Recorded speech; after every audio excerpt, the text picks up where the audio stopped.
Hey guys, it's Goosebumps Completionist, and today I'm bringing you a comic review from the IDW Goosebumps series. What I'm going to share today is the most recent mini-series of 5 comics that wrapped up and finished that I purchased a trade for to do the Werewolf Review-a-thon, which I am doing with Michael Goosebumps fan and Monster Blood. Monster Blood elected not to pick this up and review on his channel, but I know Michael picked this up, and I'm curious to hear his thoughts about this because I kind of enjoyed it, and it's Goosebumps Secrets of the Swamp. I wanted to show this in a haul video before I talked about it, but I just couldn't wait. I just wanted to wrap up the review-a-thon, and I'll be sure to show this in my next haul video for people wondering where I got this. Gonna keep it short and sweet. This was pretty hard to find, but I got my hands on it, and I'm immensely surprised. I actually really enjoyed this. It's written by Marieke Nijkamp, and the art is done by Yasmin Flores Montanez. And I had a fun time with this. I like that it is loosely based on the popular book from the classic OG62, The Werewolf of Fever Swamp. By no means it's a sequel, not anything close to that. It's kind of like a spin-off kind of thing, but it was a fun time to be had. The art was really great. I like the atmosphere the comic was building. It does have its issues, like with the main character and as far as plot structure goes, but by no means is it a bad comic or anything. I actually think it was pretty decent for a comic story. These Goosebumps comic series that IDW puts out have been very miss for me. I am a comic fan as well as a Goosebumps fan and kids horror collector. Before I started this channel, before I got back into reading Goosebumps and collecting Goosebumps, I had read 2 series prior. I read Download and Die. I wasn't really impressed whatsoever. I thought it was okay, decent, slightly meh. And then I read the Witch House one, which I absolutely did not like. I was apprehensive going into this. I wanted to read this for the Werewolf Review-a-thon, and I'm glad I picked it up. It's really good. So let's talk about it without giving too much away. This is very easy to spoil. This is only 5 issues collected in this really skinny graphic novel, but I'll keep it short and sweet for you. So basically, this girl named Blake moves to Fever Swamp where her aunt lives, and she's kind of a loner outcast type of girl. She likes to stay home and play video games all day. She calls herself this lore master because she plays a bunch of games that involve, werewolves and vampires. She thinks she's like an expert on this. She's kind of a know-it-all. And I'm just going to be honest, I'm not the biggest fan of Blake as a main protagonist. She gets kind of annoying. Like, she has no weaknesses. She has no, faults to her. She's just, I don't know how to describe it. She's just good at everything, I guess. But Blake is pressured by her aunt to go meet with this girl named Lily. Come to find out, Lily has a mother. And the mother is Cassie from the Werewolf of Fever Swamp book.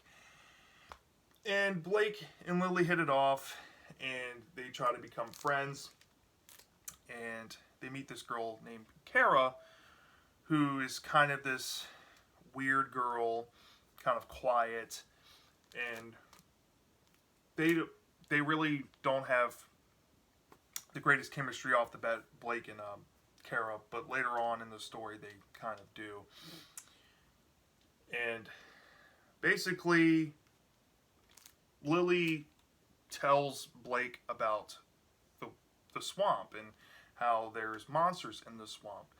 And Blake, she's like, I don't believe you, there's no monsters in this swamp. And Lily's like, well, I'll show you.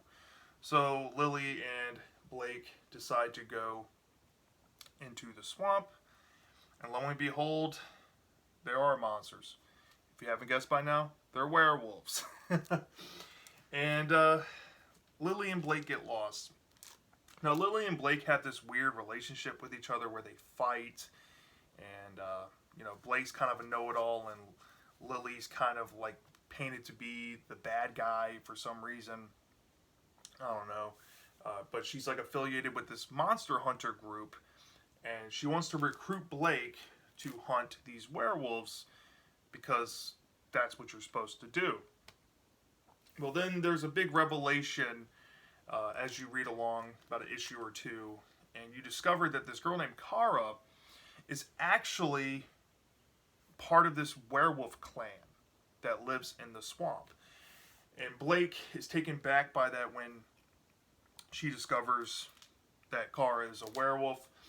And then eventually Kara introduces Blake to the werewolf sanctuary, where she learns that Kara and her family have been outcasted by werewolf hunters who are trying to kill them for no reason, because the werewolves purposely don't attack humans, they just kill animals and stuff, but they think that the humans are out to get them, and there needs to be some type of protection for them.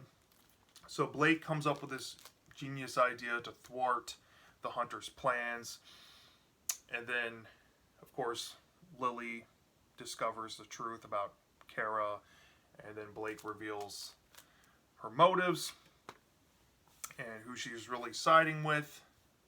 And there's this whole thing where she takes a werewolf skin and wears it to kind of blend in and be a decoy in a situation. And there's this climactic event where the werewolves and the hunters have this interaction and something happens. I'm not going to spoil it. And then the ending kind of gives an homage to werewolf skin in a way. Blake's back in her room, and something may or may not be wrong going on with the skin that she has brought home with her. And that basically is Secrets of the Swamp. There's not much story. It's a very short comic series. And yeah, I just didn't want to spoil a lot because I can easily spoil this for you. But let's talk about the positives for this story. Off the bat, the art is amazing. Like, Yasmin Flores Montanez, you did a great job on the art in this series. I am thoroughly impressed. I was hooked. I was sold that this was Fever Swamp in comic book format. It looked that good. The werewolves look kind of cool. You know, they had different colors. She was able to execute personality through the facial expressions of the werewolves. The decor of the houses look really good. And on the writing aspect, Marieke Nijkamp had an interesting idea to take the werewolves, kind of like, the best way I can describe it is the werewolf clan from the Twilight series got morphed with the concept of Fever Swamp, obviously, and then of course near the end there's a little werewolf skin nod. However, there are some drawbacks I have with this. It's only a 5-issue series. I'm going to kind of rate this a little bit differently than a normal book here. But my first problem I have, despite the amazing art and the atmosphere building and the cool concepts the story has, the main protagonist, Blake, just rubs me the wrong way. She has no weakness. Okay, she has no real identifiable traits about her to get sympathy behind her. She isn't the greatest protagonist, but I will say she does have this cool way of carrying herself. She has cool interests like lore and vampire, werewolf video games. That's something I would be interested in. That kind of hooked me. But other than that, other than her hobbies, she really doesn't have much personality to her. And another negative I have with this is the fact that it's taking elements that are used in Twilight a little bit, about like humans are out to get werewolves and making the humans the bad guys and these werewolves are the innocent. I don't know if this is supposed to be adding to the lore of the werewolves in Werewolf of Fever Swamp, but if you read this comic, it basically tells you that the werewolves are, just supernatural beings who happen to have powers to turn into werewolves that don't kill humans, but they can turn other people into werewolves by biting them. Which I don't know if I like that idea contaminating what I thought Werewolf of Fever Swamp initially was. I don't think that concept really works. I'm sorry. Like, there are some unique werewolf concepts in Goosebumps. This one I just don't think really sticks. I just don't get the whole hunters versus werewolves idea. I just can't get behind it that well.